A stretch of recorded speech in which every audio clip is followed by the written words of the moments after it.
नमस्कार दर्शकों, साहित्य मन में आप सभी का स्वागत है। आज मैं आपके समक्ष एक बार फिर उपस्थित हूँ।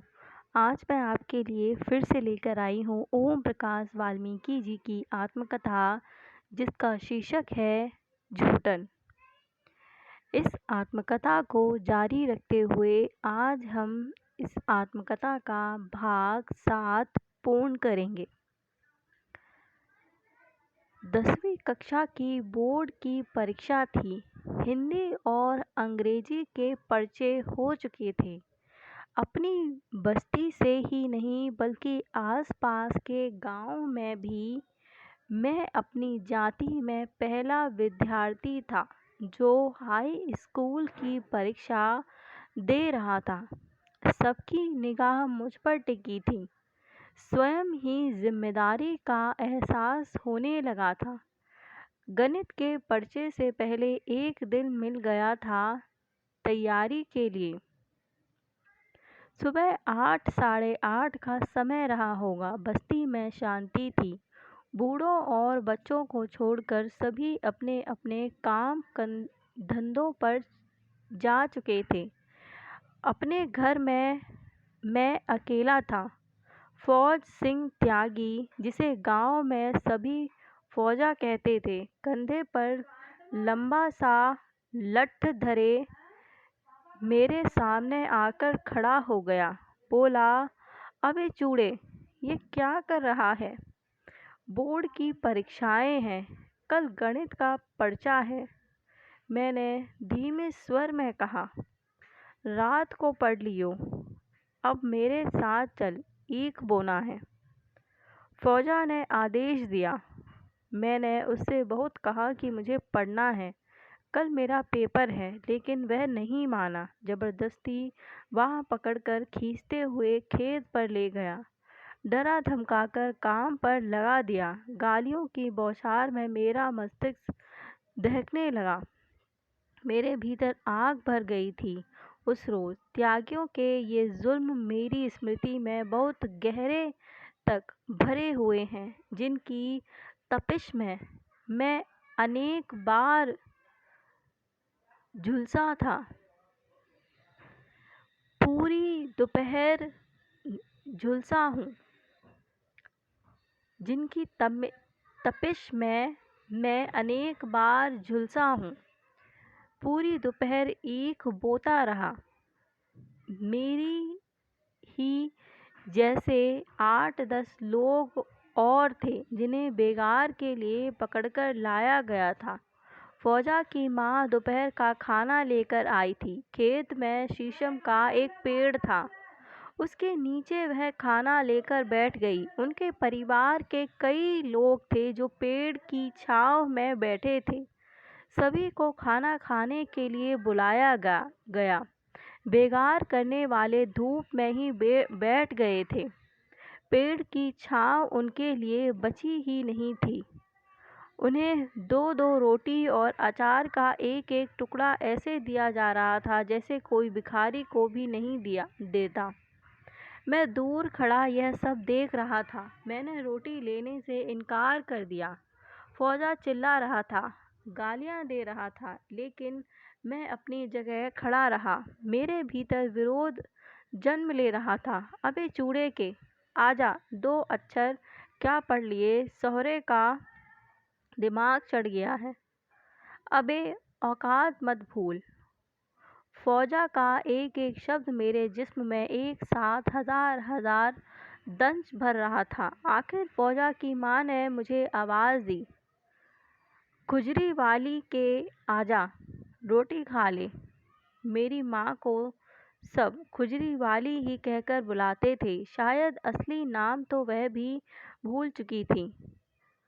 सहारनपुर जिले में हिंडन नदी के किनारे खुजरी नाम का एक गांव है जो मेरी ननिहाल है। उनके आवाज़ देने से मैं उनके पास आ गया था। उन्होंने रोटियां मेरे हाथ पर बहुत ऊपर से छोड़ी थी, कहीं उनका हाथ मेरे हाथ को छू ना जाए।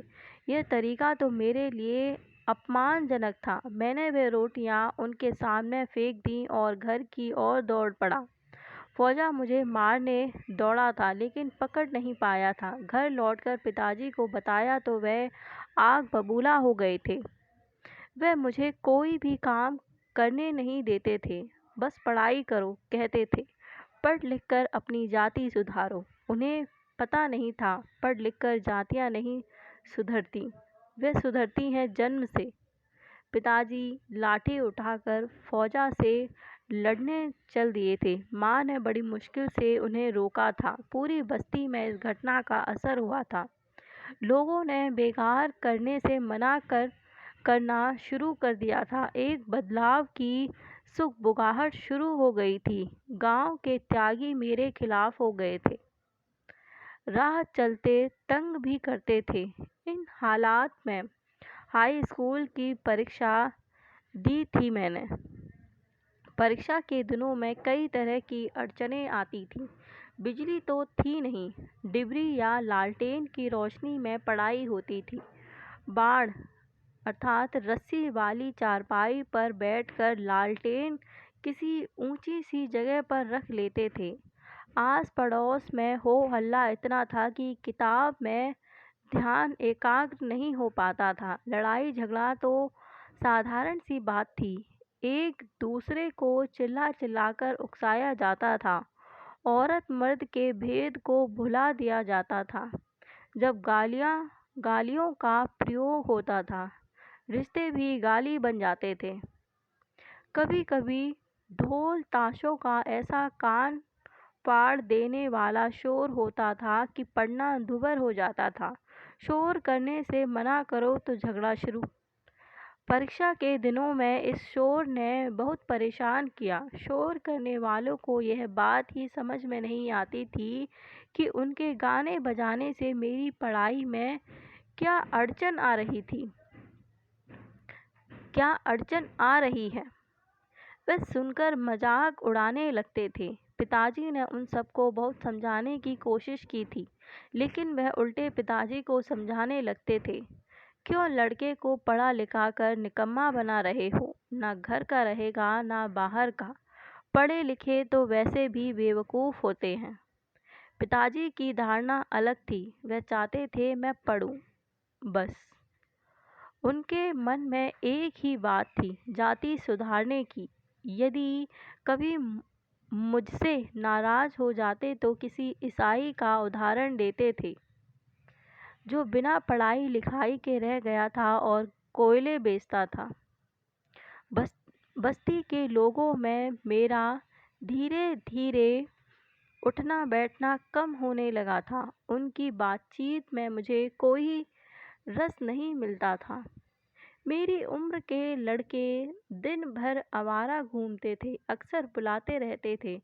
गर्मी के दिनों में बस्ती के लड़के जंगल में खेतों में खरगोश पकड़ने या जौहड़ में मछली पकड़ने पहुंच जाते थे। एक बार मैं भी उनके साथ चला गया था। शियार के 2 बच्चे जो बेहद खूबसूरत थे मुझे मिल गए थे, उन्हें उठाकर ले आया था। घर में जब उन बच्चों को पिताजी ने देखा तो बड़े नाराज़ हुए थे। उनका गुस्सा बहुत मुश्किल से शांत हुआ था। उन बच्चों को मैंने टोकरे के नीचे बंद कर रखा था। रात में सियार हमारे घर के पास तक आ गए थे। पिताजी ने उनकी हलचल देख ली थी और बच्चों को उठाकर बाहर कर दिया था। बस्ती के लोग मुझे चुप्पा कहते थे, शायद उनसे कम बोलता था इसीलिए। उन्हें शिकायत रहती थी। उनके क्रियाकलापों में भी मैं शामिल नहीं होता था। किताबों में डूबे रहना पसंद था। ऐसे ही दिनों में स्कूल के पुस्तकालय में प्रेमचंद, शरतचंद्र, रविंद्रनाथ टैगोर को पढ़ डाला था। धीरे धीरे मेरा झुकाव साहित्य की ओर बढ़ रहा था। कुछ तुकबंदियाँ भी करने लगा था। यहाँ ये भाग पूर्ण होता है। मेरा वीडियो देखने के लिए धन्यवाद। अगर आपने इस भाग से पूर्व के भागों को नहीं सुना तो आप मेरे चैनल पर जाकर इनका वीडियो प्राप्त कर सुन सकते हैं। मैं आपसे फिर मिलूँगी एक नए वीडियो में एक नए भाग के साथ। तब तक के लिए आप सभी को नमस्कार।